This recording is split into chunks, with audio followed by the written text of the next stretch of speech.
आज मैं आपके लिए लेकर आई हूँ ड्राई फ्रूट के लड्डू की रेसिपी, जो कि बहुत ही अमेजिंग है। इन लड्डुओं की एक खास बात है, इसके अंदर हमने ना ही गुड़, चीनी और ना ही मिश्री का इस्तेमाल किया है। इसके अंदर एक नेचुरल सी मिठास है जो कि बहुत ही टेस्टी लगेंगी। अगर आपने इस लड्डू को सुबह सुबह विंटर में एक बार ले लिया तो पूरा दिन आपको एनर्जी रहेगी। तो चलिए इन हेल्दी से ड्राई फ्रूट लड्डू को बनाना शुरू करते हैं। हेलो एवरीवन, मैं हूँ पूनम और आप सभी का स्वागत है आपके अपनी चैनल द परफेक्ट टेबल में। तो यहाँ पर ड्राई फ्रूट लड्डू के लिए मैंने एक पैन के अंदर 1 टेबलस्पून घी को गर्म कर लिया है। अब हम इसके अंदर डाल देंगे गोंद। तो यहाँ पर मैं 1 टेबलस्पून गोंद ले रही हूँ, जिसे हमने हाई फ्लेम पर इस तरह से फ्राई कर ले लिया है।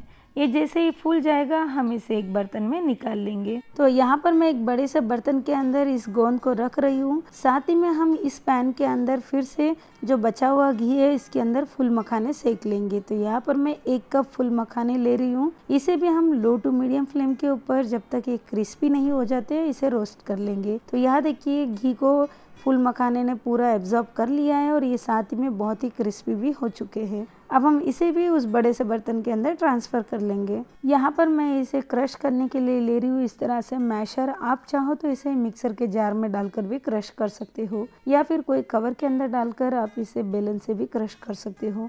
हमें इसे कोर्सली क्रश करना है, पूरा पाउडर इसका नहीं बनाना है। तो यहाँ देखिए बहुत ही परफेक्ट एक क्रश हो चुका है। तो अब हम इसे साइड में रख देंगे और फिर से पैन के अंदर 1 टेबलस्पून घी डालकर हम इसके अंदर डालेंगे ड्राई फ्रूट्स। तो यहाँ पर मैं 1/4 कप बादाम ले रही हूँ, मोटे मोटे पीसेस में कट कर। यहाँ पर आप आपके मनपसंद ड्राई फ्रूट्स का इस्तेमाल कर सकते हो। तो यहाँ पर हम लो टू मीडियम फ्लेम के ऊपर जब तक बादाम अच्छे से क्रिस्पी नहीं हो जाती इसे कंटिन्यू स्टर करते हुए रोस्ट कर लेंगे। अब हम इसके अंदर डाल देंगे कैशू। तो यहाँ पर मैं 1/4 कप कैशू डाल रही हूँ, छोटे छोटे पीसेस में कट कर। इसे भी हम क्रिस्पी होने तक इसी तरह से स्टर कर लेंगे। तो यहाँ देखिए बहुत ही परफेक्टली ये भी क्रिस्पी हो चुके हैं। तो अब हम इसमें डालेंगे 2 टेबलस्पून पंपकिन सीड्स। ये डालना टोटली ऑप्शनल है, अगर आपके पास नहीं हो तो इसे स्किप भी कर सकते हो, या फिर इसकी जगह पर आप खरबूजे के बीज भी डाल सकते हो। तो अब इसके अंदर जाएगा 1/2 कप ग्रेट किया हुआ नारियल। यहाँ पर मैंने गोले वाले नारियल को ग्रेट कर लिया है। आप चाहो तो डेसिकेटेड कोकोनट भी ले सकते हो। इसे भी हम 2 मिनट के लिए स्टर करेंगे। जैसे ही इसका कच्चापन निकल जाएगा और हल्की हल्की सी खुशबू आने लगेगी सिकने की, तो अब हम इसके अंदर डाल देंगे किशमिश। तो यहाँ पर मैं ब्लैक वाले किशमिश और साथ ही में गोल्डन वाले किशमिश भी डाल रही हूँ। तो आप आपकी चॉइस के अकॉर्डिंग किशमिश को कम या ज़्यादा कर सकते हो। तो यहाँ पर हम किशमिश डालकर थोड़ी देर इसे स्टर करेंगे ताकि किशमिश थोड़ी सी गर्म होकर फूल जाए। साथ ही में हम इसके अंदर डाल देंगे 1 टेबलस्पून पॉपी सीड्स यानी कि खसखस। खसखस डालने के बाद हम इसे 1 से 2 बार स्टर करेंगे और अब हम इस सारे ड्राई फ्रूट्स को उसी बर्तन के अंदर निकाल लेंगे जिसके अंदर हमने गोंद और फूल मखाने रखे हैं। तो यहाँ पर हम इसके अंदर इसे मिक्स कर देंगे। तो यहाँ पर हमारे सारे ड्राई फ्रूट्स तो रोस्ट होकर तैयार है। अब बारी है मिठास की।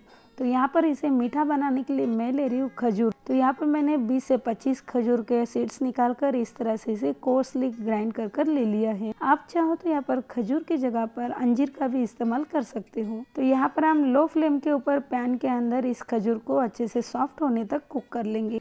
या अब हमें इसके अंदर घी डालने की ज़रूरत नहीं है, सिर्फ गर्म पैन के अंदर हम इसे सॉफ्ट होने तक कंटिन्यू स्टर कर लेंगे। तो यहाँ देखिए बहुत ही अच्छे से सॉफ्ट होने लगी है।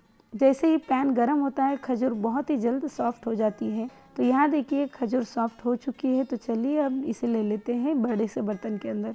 ये अभी बहुत गर्म है, इसे हम थोड़ी देर के लिए इसी तरह छोड़ देंगे हल्का सा ठंडा होने के लिए। हमें इसे पूरी तरह ठंडा नहीं करना है, बस हम इसे हाथों से छू सके इतना इसे ठंडा होने देंगे।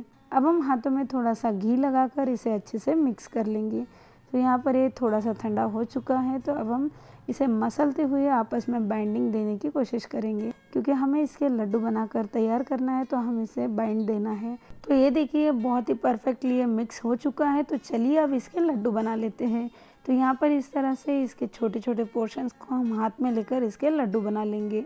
तो बहुत ही परफेक्ट और बहुत ही फटाफट से ये लड्डू बन जाते हैं। तो यहाँ पर हमने इस तरह से इसका एक लड्डू बना लिया है।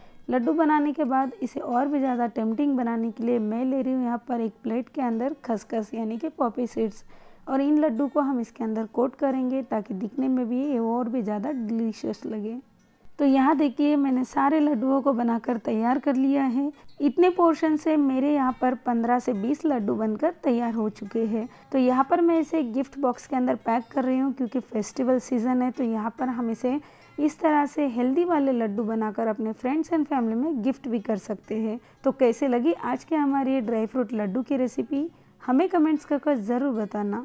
रेसिपी अच्छी लगी तो वीडियो को लाइक करना ना भूलें। तो चलिए मिलते हैं एक नए रेसिपी के साथ। Thank you so much.